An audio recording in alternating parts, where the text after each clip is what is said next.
वनमाली सृजन पीठ के अध्यक्ष और सुप्रसिद्ध कथाकार संपादक आदरणीय मुकेश वर्मा जी हमारे साथ हैं। हम उनका भी हार्दिक स्वागत करते हैं।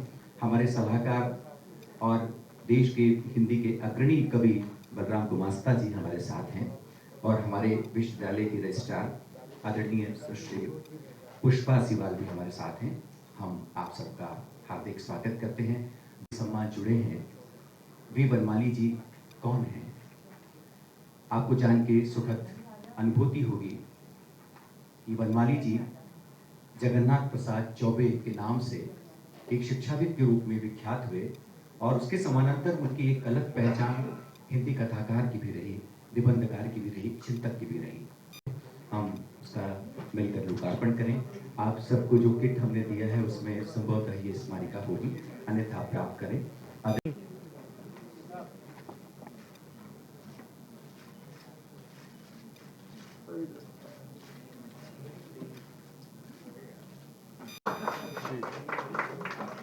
धन्यवाद धन्यवाद सर, यात्रा के विभिन्न पड़ाव हैं और हम किस तरह से वनमाली कथा सम्मान का यह समारोह आयोजित कर पा रहे हैं। मैं बहुत सम्मान के साथ अपनी माइक्रोफोन सौंपता हूँ आदरणीय संतोष चौबे जी।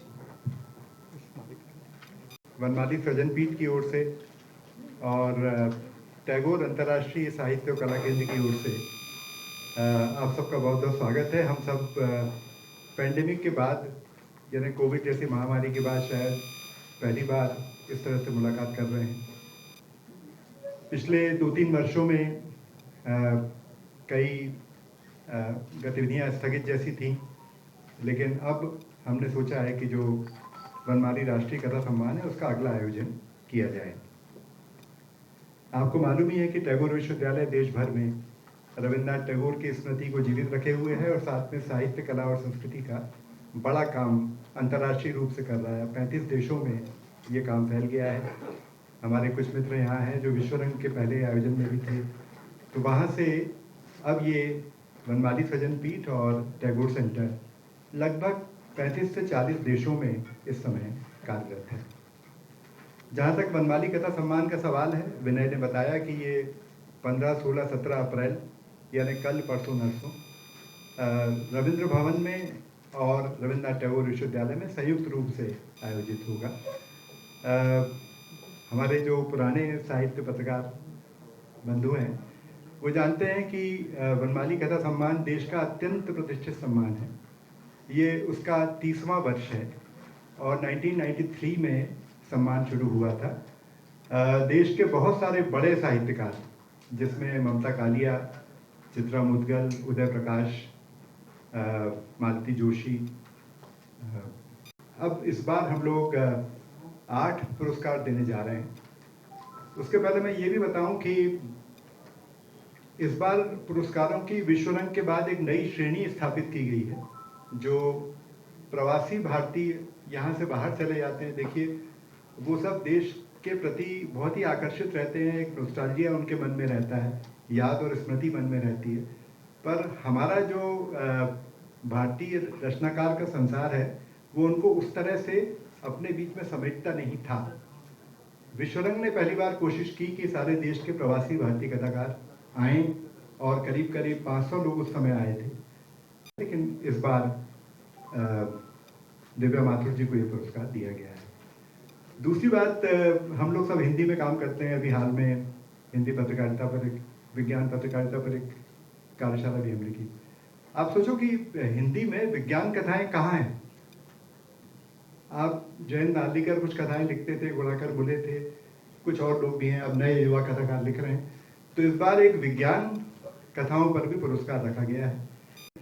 एक कथा शीर्ष सम्मान भी रखा गया है जो कि वरिष्ठ कथाकार जो जीवन भर काम करते रहे, तो अपने उज्जैन के आलोचक डॉक्टर धनंजय वर्मा को कथा शीर्ष सम्मान भी दिया जा रहा है।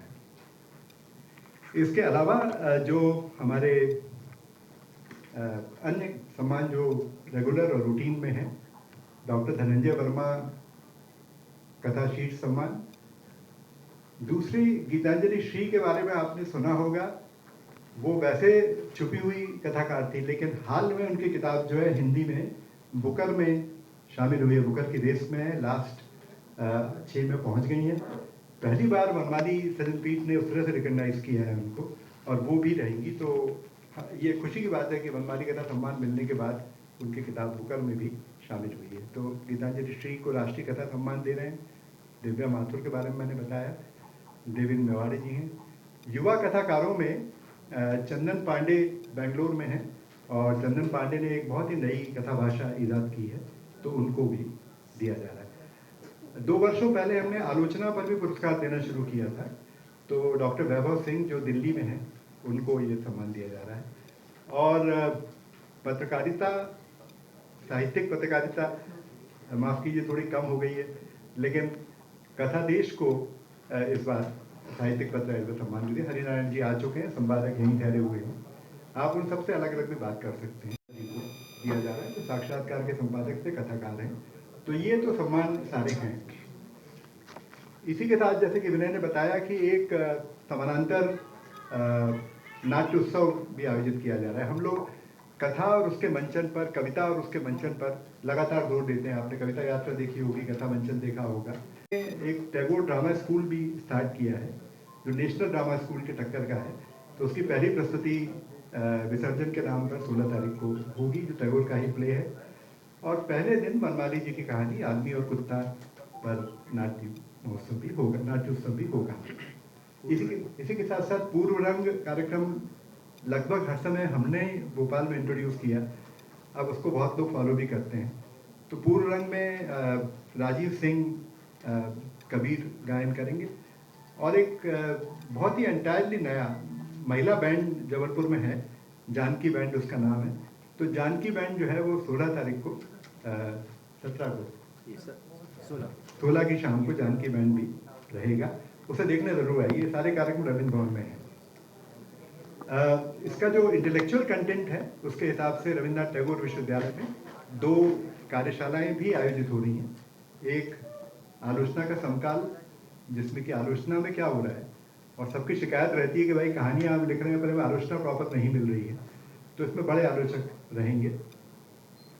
और एक ये कि दृश्य इतना छा गया है, तो जब दृश्य इतना छा गया है तो उसमें गद्य का क्या मूल्य रह गया, तो उसको लेके नंदकिशोर आचार्य जैसे बड़े लोग, अशोक भौमिक जैसे बड़े पेंटर्स, ऐसे लोग भी हैं जो कि इस पर बात करेंगे। और दृश्यात्मक दुनिया में कहानी की क्या जगह है, इस पर बात करेंगे। तो फिल्म आ गई है, अब तो VFX आ गया, तो VFX के हिसाब से टेक्नोलॉजी आ गई है, तो अब आभासी दुनिया और यथार्थ दुनिया में क्या फ़र्क है, इस तरह के कुछ सवाल इसमें लिए जाएंगे। तो ये है, प्लस विश्वरंग की जो वार्ताएं हैं वो भी उसके सेकेंड हाफ में है। तो अलग अलग विषयों पर जो लेखक आ रहे हैं, लगभग 30 लेखक ऐसे भी आ रहे हैं जो पूर्व सम्मानित हैं या कि इस समय अच्छा काम कर रहे हैं, तो उनको वार्ताओं में भी समेकित किया गया है। तो पहला दिन मित्रों पूरा रविंद्र भवन में है, दूसरा दिन टैगोर विश्वविद्यालय में है, और तीसरा दिन फिर रविंद्र भवन में है। रचनाकारों का रचना पाठ भी सुबह उस दिन है, स्वराज संस्थान में किया गया है। आप देखेंगे कि शशांक जो उस समय बिल्कुल युवा लेखक थे 93 में, और उनसे लेकर अभी हाल में ही पिछली बार प्रियंवत जैसे एकदम अलग ढंग के जो लेखक हैं कानपुर के, उनके साथ साथ में किरण सिंह थी, उपासना एकदम नई लेखिका है, वो आने वाली है। तो इन सबको भी पिछली बार 2019 में पुरस्कार दिया, मिंटो हॉल में जो विश्वरंग हुआ था। इस बार ये इंडिपेंडेंटली आयोजित किया जा रहा है, और ये सारे लोग यहाँ पर रहेंगे।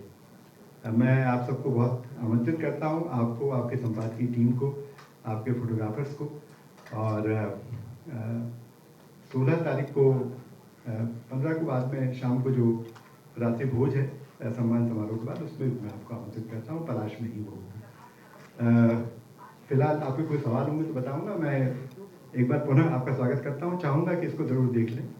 ये एक बड़ा हिस्टोरिकल पिक्चर है जो मिंटो हॉल में कार्यक्रम के अंत में लिया गया था। तो ये एक वैश्विक आइकॉन जैसा भोपाल का बन गया है, और भोपाल अब ये कहना तो नहीं चाहिए, लेकिन साहित्य के जो केंद्र के रूप में है अपने देश में, उनमें से एक भोपाल भी है, उसमें हम लोगों का भी कुछ योगदान है। धन्यवाद मित्रों, आप सबका पुनः बहुत बहुत स्वागत। देश भर में देखिए कि साहित्यिक पत्रिकाएं बंद हो रही। इस समय पे वनमाली सृजन पीठ ने एक नई पत्रिका लॉन्च की है, जो वनमाली के नाम से ही है, कथा पत्रिका। वो भी रिलीज होगी, इलेक्ट्रॉनिक ही रिलीज होगी, विश्वरंग नाम की एक पत्रिका दिल्ली से निकलती है, वो पूरे विश्व में जाती है, वो भी रिलीज होगी। और विज्ञान की हमारी एक पत्रिका है जो पत्रकार बंधुओं के बीच में जाती है, 35 साल से निकल रही है, सोचिए। हिंदी की एकमात्र पत्रिका रह गई है, 35,000 प्रतियां निकलती हैं, लेकिन कोई इसका शोर नहीं है, और वो विज्ञान पर एकमात्र बड़ी पत्रिका है। एक बात और कहूँगा कि भोपाल पर एक केंद्रित कथाकोश भी हम रिलीज करने जा रहे हैं। भोपाल में आपको जान के आश्चर्य, 171 कथाकार पिछले 50 वर्षों में हुए। इन सबकी रचनात्मकता को देखते हुए 4 खंडों में विज्ञान भोपाल कथाकोश बनाया गया है, और विज्ञान कथाकोश भी 6 खंडों में रिलीज होने जा रहा है। तो आपको याद होगा कि कथा देश, कथा मध्य प्रदेश, ये सब हमने पहले तैयार किए थे। उस श्रृंखला में अब विज्ञान कथाकोश 6 खंडों में, और भोपाल के कथाकारों को समेटते हुए 4 खंडों में कथा भोपाल भी रिलीज हो रहा है। आप सबको उसकी प्रतियां जरूर मिलेंगी, आप वहाँ आए जरूर, एग्जीबिशन वगैरह भी लग रही है। तो एक तरह का ये एक बहुत बड़ा राष्ट्रीय उत्सव है, इसमें आपको आमंत्रित करते हुए मुझे बड़ी खुशी है। मैं चाहूँगा कि 1-2 बातें मुकेश वर्मा जी के सृजन पीठ के बारे में जोड़ें। बाबा साहब अम्बेडकर का जन्मदिन है।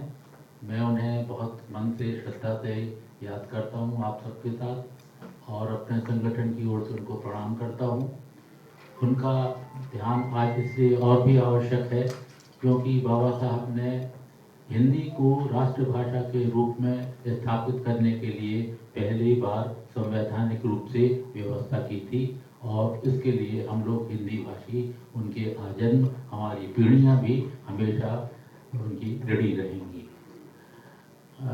मित्रों, संतोष जी को इस बात पर संकोच हो सकता है, लेकिन मुझे कहने में कोई हिचक नहीं कि वनमाली पत्रिका जो हमने निकाली है उसके 2 अंक निकालने के बाद जो हमने 30 अंक निकाला है, तो तीसरा अंक हमको 3000 कॉपी छापना पड़ा, क्योंकि उसकी इतनी मांग है कि हम पहले और दूसरे अंक में पूर्ति ही नहीं कर पाए।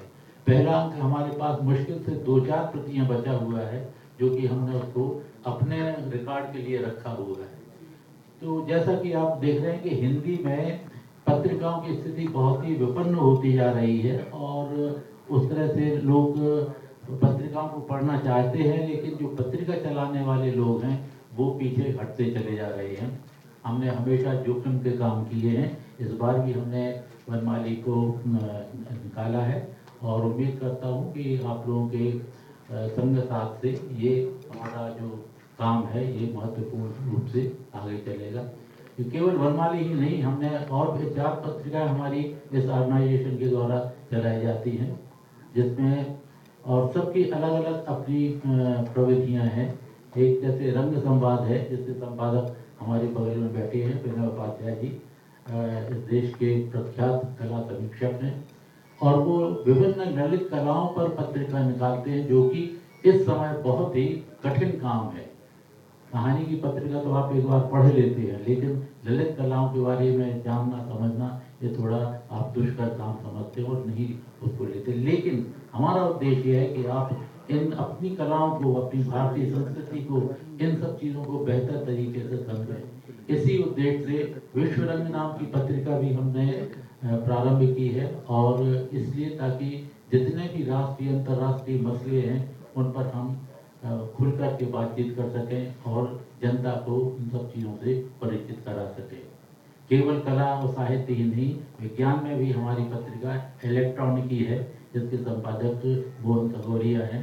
ये विज्ञान को लेकर के, विज्ञान के विविध विषयों को लेकर के उस तरह से लोगों को चेतना प्रकट करने का, बढ़ाने का, विस्तार देने का काम करती है। बहरहाल मुझको इस बात पर महसूस होना चाहिए कि जो वनमाली सृजन पीठ के द्वारा जो कार्यक्रम है राष्ट्रीय सम्मान समारोह कथा का, उसका मूल में है कि रविन्द्रनाथ टैगोर विश्वविद्यालय ने जो विश्वरंग की परिकल्पना की थी और जिसको वो अमल में लाए थे, उसमें विश्वरंग 2019 में हमने जो चार्टर जारी किया था, उसमें ये प्रतिज्ञा की थी कि हम हिंदी को अंतर्राष्ट्रीय स्तर पर दर्ज कराएंगे।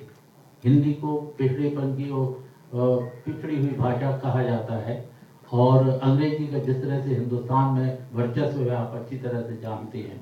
तो इस बात को तोड़ने के लिए आपने ये भी देखा होगा पिछले ही महीनों में आपके यहाँ जो इस तरह के साहित्य के फेस्टिवल होते हैं उसमें अंग्रेजी का वर्चस्व होता है।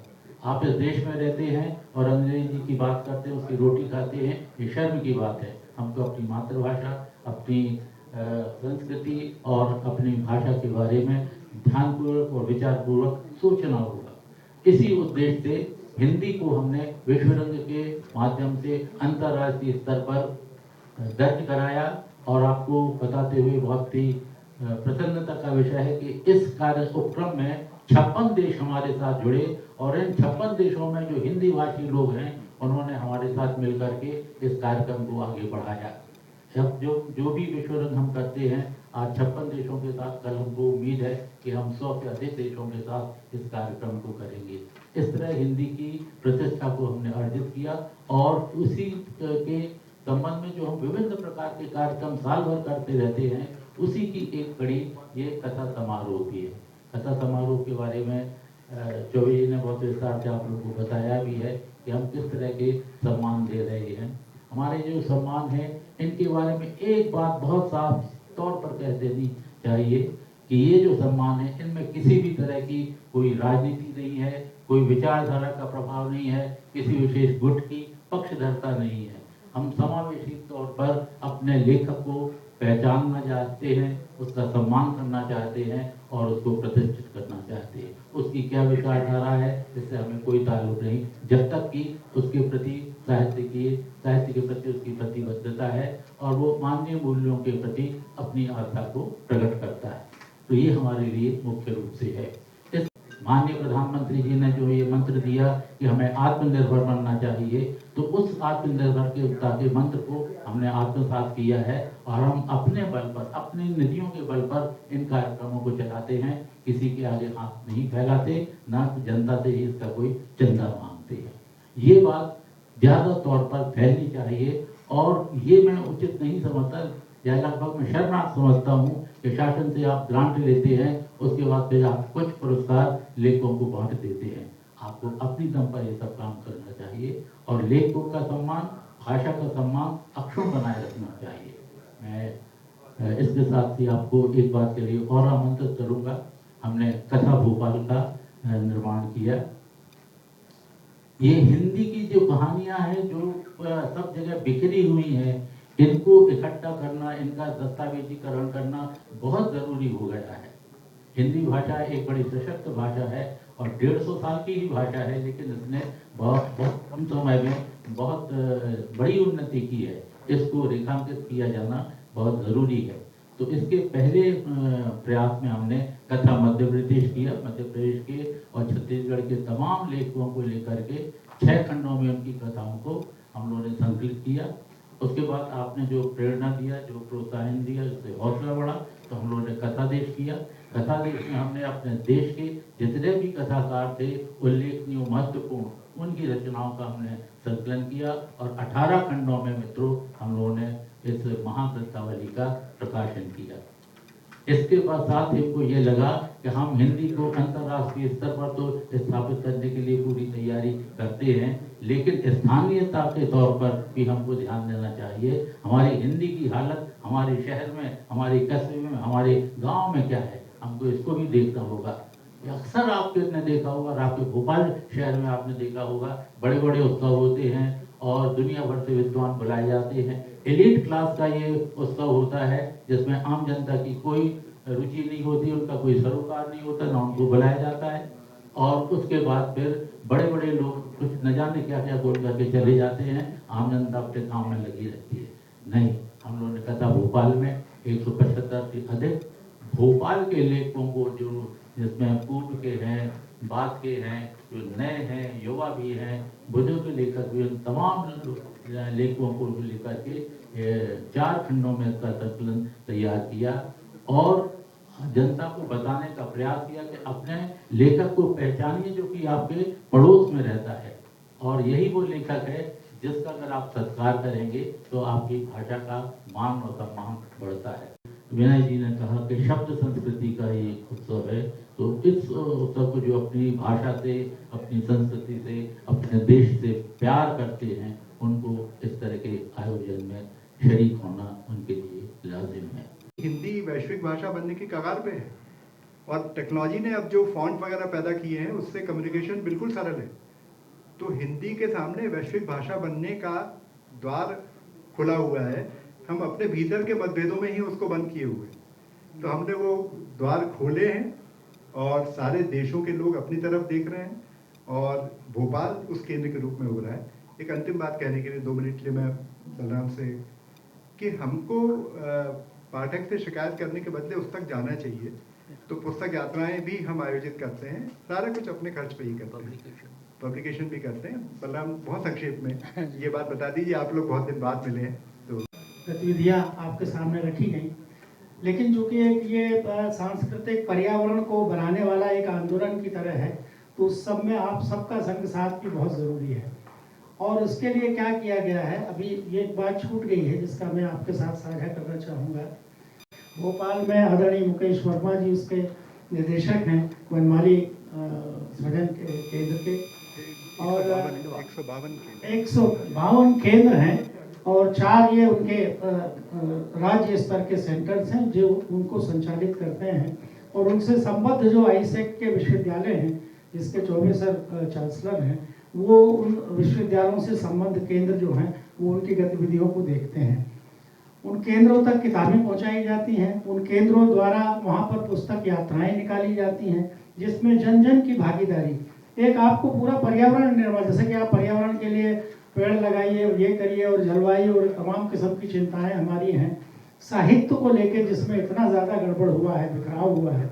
और हिंदी, जैसा कि सर ने कहा, आज वैश्विक भाषा बनने वाली है, तो उसके लिए ज़रूरी है कि उसका साहित्य क्या है।